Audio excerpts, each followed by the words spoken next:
You can only have two things in life, reasons or results. Notice, reasons don't count.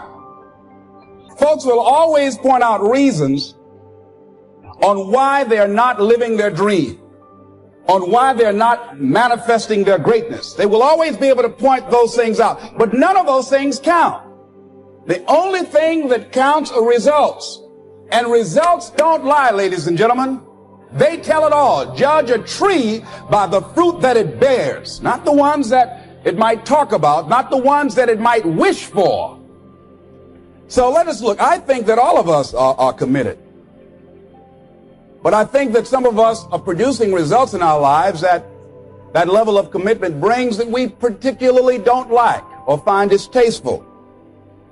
I don't think that as a participant in life, you cannot be committed. You're either committed to mediocrity or you're committed to greatness. You're either committed to being productive or you're committed to being non-productive. You're committed to being happy or you're committed to being unhappy.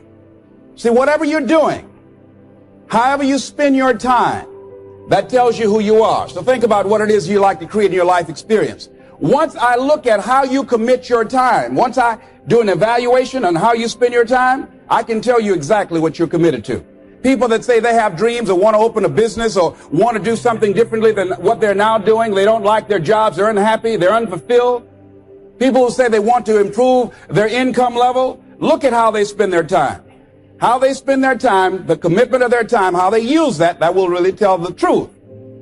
People who said, I'd like to do better, but you don't find them in vocational or technical schools, upgrading their skills and their knowledge, how they spend their time, that will tell you what's going on. People who say they want to normalize their weight, they want to be healthy, but every time you see them, they're eating, that will tell you that they're committed to being obese for the rest of their lives. Commitment shows up in your life in what you do.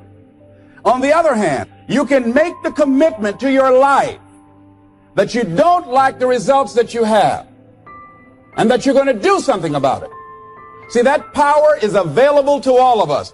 People who look at life and decide, I want something different for myself. Why is it that people are frightened by commitment?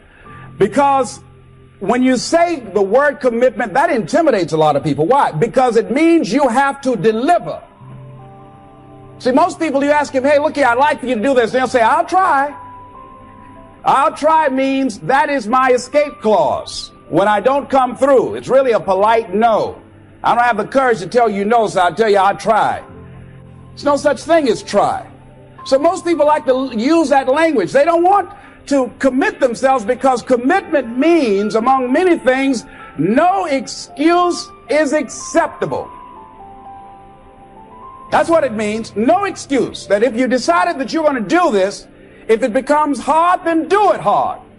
If it's difficult, so what? And that's how people do about their dreams. They don't honor their commitment to themselves. Let me tell you what happens when you don't keep your commitment. Number one, it begins to deplete your self-esteem and it erodes your self-image. It weakens your faith in yourself. You don't feel good when you don't keep your commitments. The other thing is that you begin to develop weak relationships with people. People begin to realize they can't depend upon you. They can't rely on you because you won't keep your word. You've established that kind of reputation. Just think, what would your life be like if you decided to keep your commitments? Let's do it for a commitment to make it a 7-day commitment and find out what your life will be like. Let me tell you what, if you follow it through, if you keep your commitment to the commitment, at the end of the 7 days, you'll feel strong and powerful. Because by honoring your commitment, each time that you do, that empowers you. So I'm suggesting, number one, commit yourself to live in the present. Many of us are not able to move forward and develop and manifest our greatness because we spend so much time looking back or worrying about the future. Seize the moment.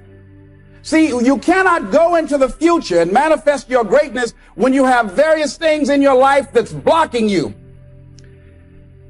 Let's look at how we can begin to keep our commitments. Remembering what Dr. Robert Anthony said about results. when you keep your commitments, you're able to produce some different kinds of results in your life. So how can we keep our commitments? And do we keep all commitments? No, we don't. You will not be at 100%. However, you will have a greater percentage rate of maintaining your commitments to yourself, whatever those things might be. If it's going into business, if it's changing a habit that you know that works against you, all of us have the possibility, by focusing and really harnessing our attention and concentrating on it, we really have available to us the power to honor our commitments in those particular areas. So number one, make it priority. So if you want to honor your commitment, whatever you decide that you're going to do, make sure you make it important. Make sure it is priority. Keep it before you.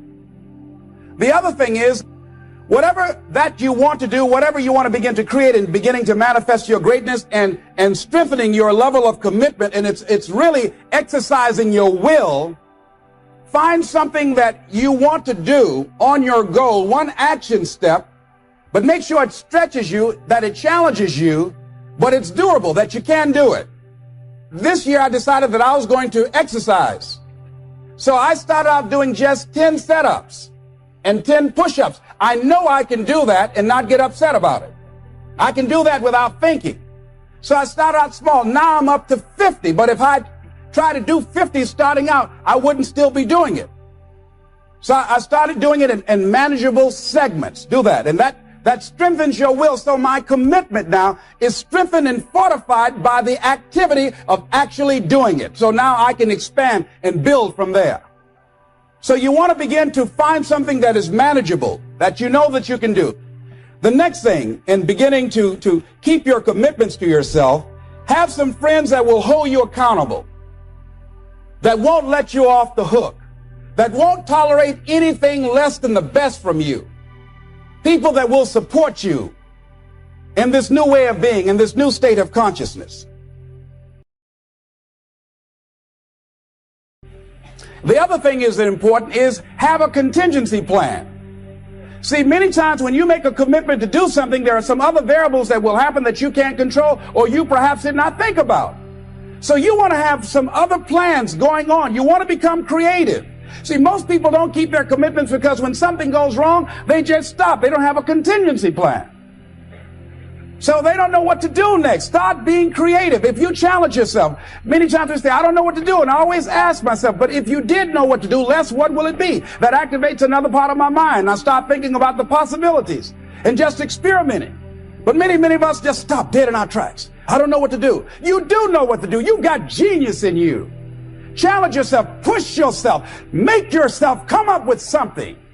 Use your imagination. And what you will find is that you know more than you realize that you know. That you're more creative and more resourceful than you realize that you are.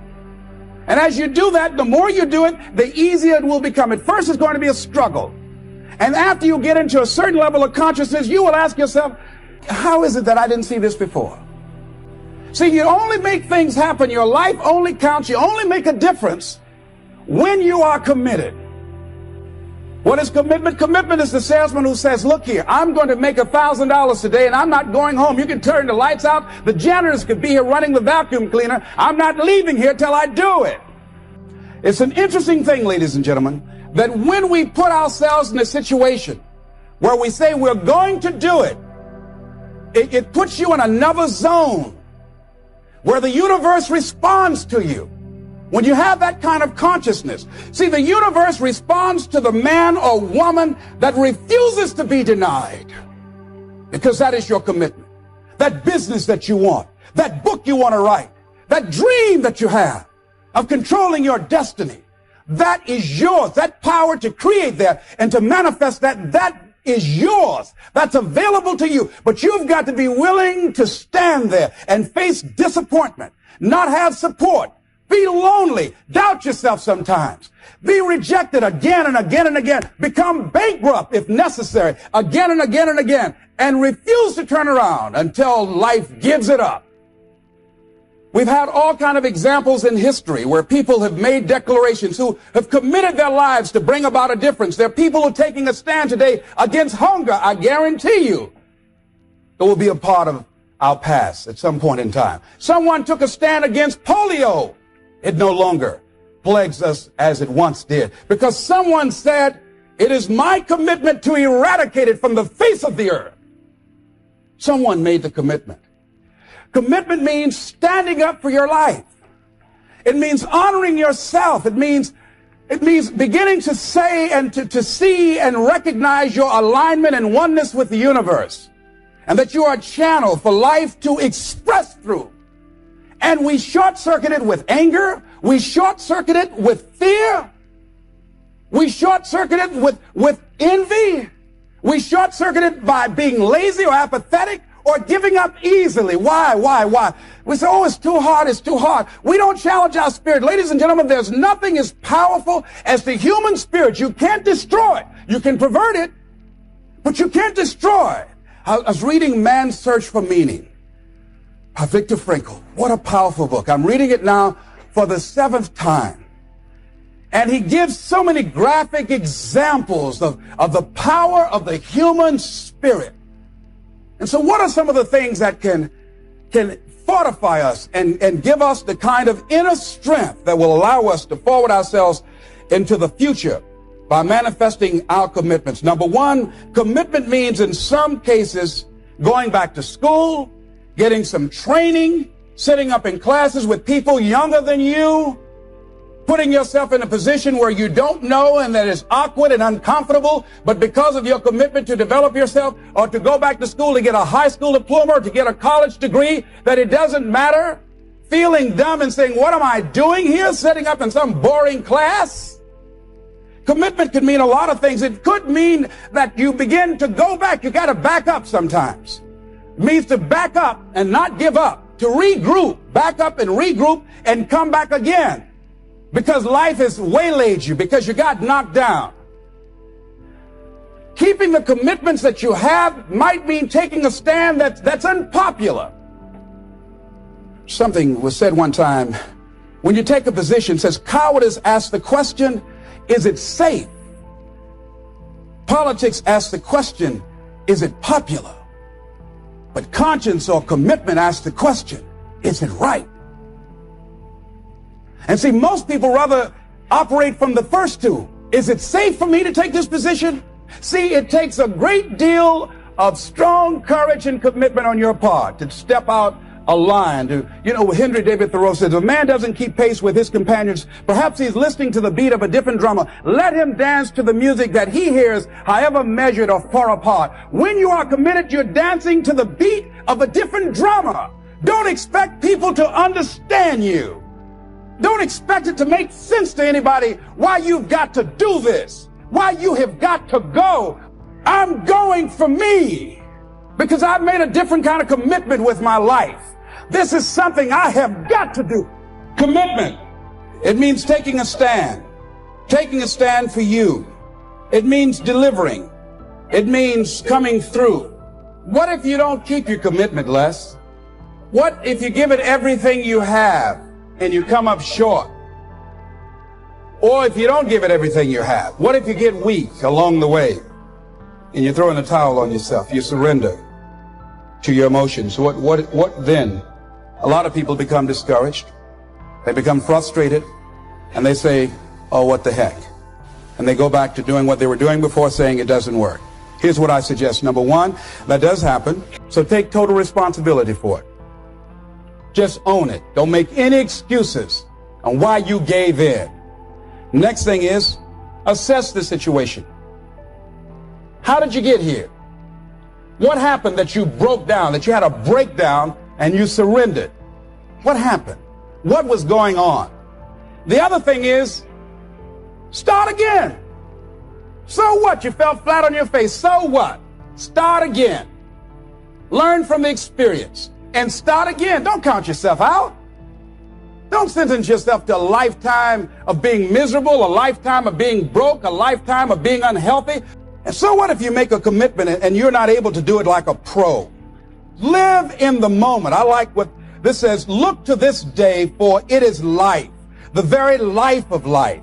For yesterday is but a dream and tomorrow is only a vision.